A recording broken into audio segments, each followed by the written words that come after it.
Hi, my name is Madison Grider, and I chose to do the prompt communication crash paper. I also chose the symbolic interactionalism theory. The symbolic interactionalism theory is a sociological theory that explains how people create specific meanings of things based on interactions with others. There's essentially three parts to this theory. First, we act based on the meaning something has for us. The second is we learn those meanings through social interaction. And the third is those meanings can change over time as we have new experiences. So, for example, if someone is walking down the street and they pass a group of teenagers who are laughing, there are a couple different things they can think of this interaction. One of them is they can feel as if the group of teenagers is laughing at them, which would cause them to feel embarrassed. However, on the other hand, the individual could also feel that the group of teenagers was just laughing at a joke, and that would cause the individual to feel unaffected by the situation and for them just to keep walking. George Herbert Mead was one of the main people to set the foundation for this theory. He was skilled in social psychology, and he did not go on to create this theory, but a lot of his ideas and findings went into it. Herbert George Blumer was one of the main people to actually develop this theory. He was an American sociologist, and he was the one to come up with the three main ideas that we just talked about. The conflict that I chose to talk about happened a little over a year ago. It was between my friend and I during a group project we were working on.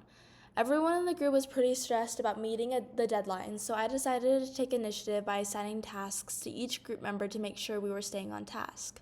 And at first, it seemed like everyone was very appreciative of it. However, the next day, my friend said to me, "You're being really bossy."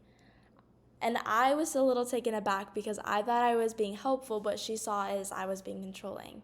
After that, things felt tense between us, and we never talked about it again.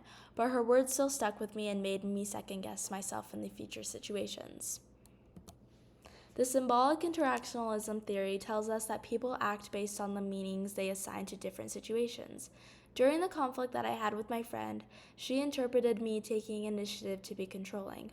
By her calling me the name bossy, it gave me a label that stuck with me. It negatively affected my self-concept and caused me to start to see myself as a bossy person. This conflict was more than just what was said and done.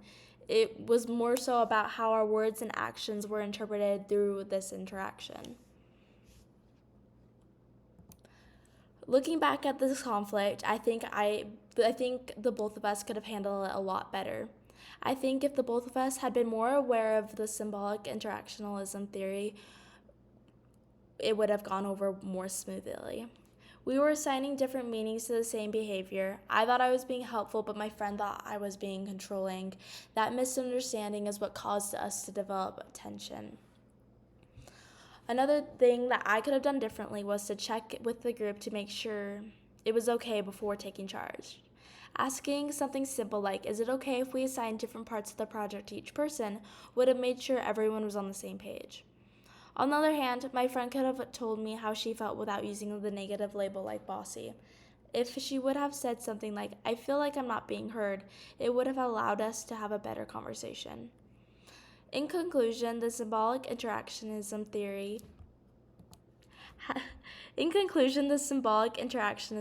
has helped me better understand my conflict with my friend.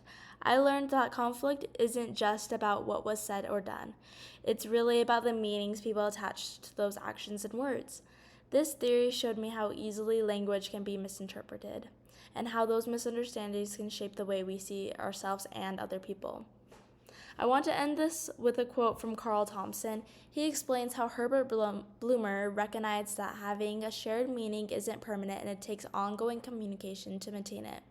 As Thompson puts it, society consisted of individuals temporarily agreeing on shared meanings to the extent that they could act together. This reminds me that for any group to work well together, we will have to keep checking in and communicating and making sure that we're all understanding each other the same way.